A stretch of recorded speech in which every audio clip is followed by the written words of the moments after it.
Welcome to the prototype presentation of the FlipForte project by Group 10. The main objectives of this project are to develop an application that is user-friendly and allows the user to have access to a personal library of saved digital sheet music. The application will also feature an option to record and playback audio and an option to write notes and annotations directly on the sheet music, which can be saved after. And our last objective is to allow users to turn the page using an ASU. Hello, my name is Heather Crawford. With my musical experience, I came up with the original idea for the project, FlipForte, and was the team lead. I made most of the higher level design and functionality decisions. The primary functionality requirements for the app were that a page turn must be hands-free, and you must be able to write edits on the sheet music. We went through multiple different design ideas for how the musician would be able to turn the page and eventually decided on what is now known as the ASU, or accelerometer sensor unit, which is operated with one foot, making it usable to all musicians regardless of their instrument. I came up with the idea for FlipForte based on a lot of frustration I was having when I first moved to California. I was able to buy a violin, but sheet music is kind of priceless. You can't get something that has all of your edits on it. When you move in a suitcase, or you're traveling a lot, you can't be lugging around pounds upon pounds of paper sheet music. I really wanted something that would make my life a lot easier. So, here we are. Here's FlipForte. My name is Mohammed and I have worked on the design of our FlipForte Android application. The Android app consists of two parts. One part is the account verification and registration, and the other part allows the user to select PDF files that will serve as digital music sheets. The first thing to do is log in or register using a field for email and password. Alternatively, they can click on a Google sign-in button that will be used to authenticate a valid Google account in substitution for having an email and password-based account. Once the account is authenticated, the user enters the home page that is split into 4 sections. The first section is PDF search, the second is an audio recorder, the third is a library to view all the pieces that are stored on the account, and the last section is a music sheet uploader. All of these sections are located in the bottom navigation of our home screen. To sign out of our app, a sign out button will be situated in the top right corner of the home screen that will sign out the user and navigate back to the home screen. My name is Baron Drew and I worked on designing the web architecture. This is broken down into 2 main subcategories: developing and implementing the database systems and APIs to interact with them, and developing our custom PDF viewer and editor. The goal behind designing the infrastructure was to create a system that abstracts much of the core functionality into black boxes that could seamlessly be integrated into our Android app and ASU. We decided to develop a system that heavily relies on the web services because it makes our mobile app lightweight, fast, and allows users to retrieve and interact with their stored data on any Android device they wish. The database systems and APIs were developed on a Linux, Apache, MariaDB, and PHP stack server. I decided to specifically develop the subsystem according to the RESTful Web API standard because of 2 main factors. The first factor is that HTTP is a near universally supported data transfer protocol, and the second is that a stateless server architecture means that other group members who may not be intimately familiar with the inner workings of the server could easily understand what any one API call would do. The database implementation is split across 2 different architectures. First, we have small-scale data being stored in a MariaDB database running the InnoDB storage engine for fast and easy access to records. Secondly, we have larger scale data stored and accessed via the Linux file system due to being designed to handle this task very efficiently. Our project also required a PDF reader with 2 very specific qualities.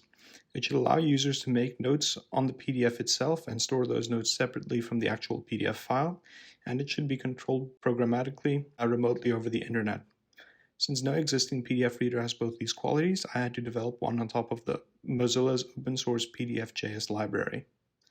With both of these subsystems, security was a primary concern. I ensured that all data being submitted was being automatically scanned, properly encoded, and stored so that no malicious or accidental tampering could jeopardize the system. The implementation for the Android application will be split along 2 subsystems for the application. the account registration authentication, and the home screen that is composed of a PDF search, audio recorder, music sheet library, and music sheet uploader.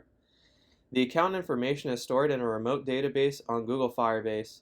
The Firebase service that is used to store the account information is Google Firebase Authentication Service that has two account data options enabled. The first is email password and the second is Google account authentication. For the first option that uses an email address and password, the user needs to enter an account information into the form field and then select whether they are logging into our app or creating a new account. If they're registering for a new account, the email will be checked if it is a valid email address and if it already exists within Google Firebase, as well as the password being examined to confirm that it is at least 6 characters in length. If both these conditions are met, then a new account will be created. For logins, account information will be checked if it exists in the database, if it is an email and password login, or if the user chooses to sign in with a valid Google account. If the Google account is not in the database, then it is added to the database or in Firebase, and the user is escorted to the home screen.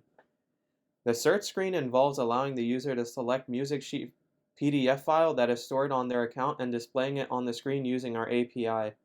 The music sheet is selected by using a drop-down menu with all the PDF names in the user's account. Once a PDF file is selected, the music sheet is displayed by using a web view that also shows controls such as turning to the next page and previous page.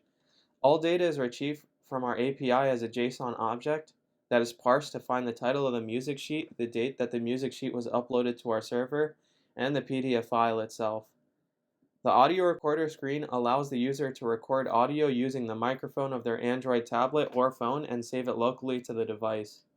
The audio recording is saved as a .mp3 file in the Downloads folder of the device with the name corresponding to the current date and time. The user can then rename the file if they wish after the recording has stopped and saved. The library screen is a simple screen that displays all the PDF file names that are stored on the user's account, as well as the date that the music sheet was uploaded to the database. Each music sheet file is listed as a row so that the user is knowledgeable about all the music sheets on their account. The user can then also upload another music sheet if they want to add it to their library of music sheets to view. The upload screen navigates the user back from our application to their default web browser to upload music sheets to their account. From there, they can click on the Upload File button to pick a PDF file stored on their local storage to be stored on the remote database corresponding to their account. The date that the PDF file is uploaded is also recorded. The uploaded music sheets will then be available to view in the search and library screens. Finally, the Sign Out button is located in the top right corner of their screen, which logs out the user from their account, whether it be an email password account or a Google sign-in, and they are taken back to the main page to log in again. My name is Monica Silvestri, and I worked on the hardware that displays the FlipForte application. The original objective for the display unit was a custom tablet, complete with a 12-inch touchscreen, which is nearly the same size as a piece of US letter paper. It would be driven by a Raspberry Pi 4, which would be connected to the screen via an HDMI cable used for the display and a USB cable which was needed for the touch feature. My name is Yan Fong. I worked on the ASU and the audio playback unit. For the ASU, I implemented the code which interprets the movement of the user's foot, whose gestures turn the page within the application. Additionally, I worked on the audio playback subsystem, which used a USB microphone connected to the Raspberry Pi, which drove the touchscreen. This microphone was intended to enable the user to record their playing on a dedicated microphone, and the recording were stored locally on the Raspberry Pi for future playback. After finding the output parameter of the accelerometer, I was able to figure out that the data was behaving sinusoidally, meaning that as the sensor was rotating 360 degrees, the value went from approximately negative to positive 16,000, depending on the direction of the rotation. It would then return to 0 when the board was rotated to the neutral position for that particular axis. These values determine when an API call will be sent. I also encountered significant difficulty when testing and building the audio recording and playback unit. I used the aux port from the audio output to a small speaker, when it was directly connected to the small speaker, the volume was nowhere near loud enough to be heard, unless it was pressed up directly against the ear. Therefore, we purchased an amplifier chip. Sadly, this needed a PCB in order to be used. We were unable to print a PCB on time, so this portion of the project was omitted. On the Raspberry Pi, I chose to start with an operating system called Lineage OS because it has a great reputation for speed, quality, and compatibility with the Android platform, which we need to run our application. While Lineage OS worked flawlessly on a desktop monitor, it would not configure properly to our touchscreen, so we moved on to Mteria OS, which is an operating system that can also support Android applications. The operating system ran without any trouble. However, a new obstacle presented itself. The touchscreen would not properly configure with Mteria OS, and so the touch feature could not be enabled. Another issue I faced later on with this operating system was simply that Mteria OS had yet to release an Android platform that would work on a Raspberry Pi 4, and so the APK file could not be downloaded onto the tablet. We then tested the official Raspberry Pi operating system, Raspbian OS, which worked with the touchscreen. However, there aren't any official methods that will allow it to support Android applications. Ultimately, I was able to find an operating system called OmniROM that supported Android as well as functioned properly with the Raspberry Pi 4. However, the touch feature could still not be configured. For this reason, in the demonstration video, we are using a Samsung tablet to show how the application works with the touch feature. Our web infrastructure has to guard against all types of potential threats. Because of this, I had to test every part of it extensively. The first major threat is SQL injection. This describes the act of maliciously injecting query code into query context such that attackers could gain unrestricted access to a system's database.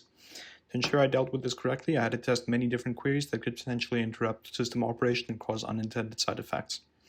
The second major threat is malicious file uploads. Since we are only allowing users to upload PDFs, we started by simply filtering files based on extension.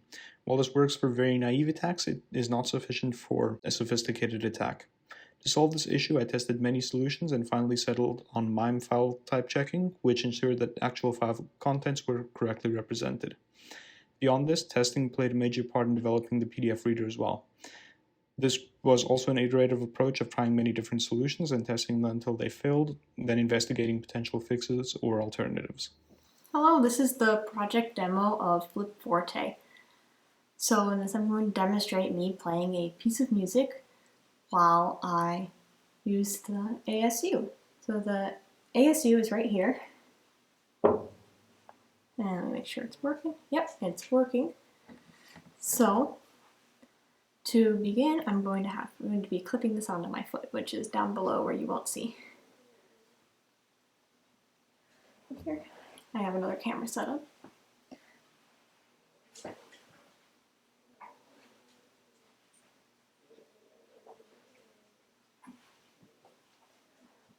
So I clipped that in super firmly. Now I am sitting at a piano, as you can see on the other camera, but I don't know how to play piano, so I'm going to be playing you on my violin. But as you can also see, the ASU is on my left foot. Pianists only need to use their right foot to operate a piano, so this is usable by pianists, even though they need to use their feet to play, and also, obviously, violinists, as I'm going to be using it. It should be useful for any musician of any type, really. So, here it goes. To start, I have to turn on the Enable ASU button on the application, so I'm going to go ahead and hit that.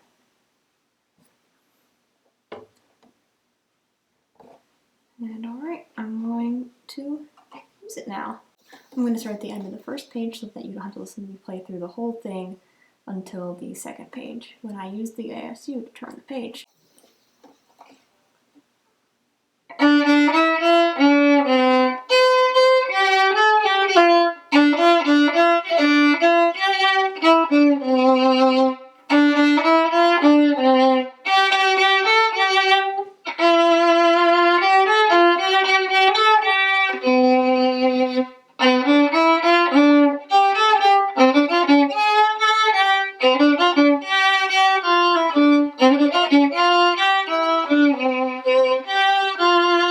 Alright, so there's FlipForte.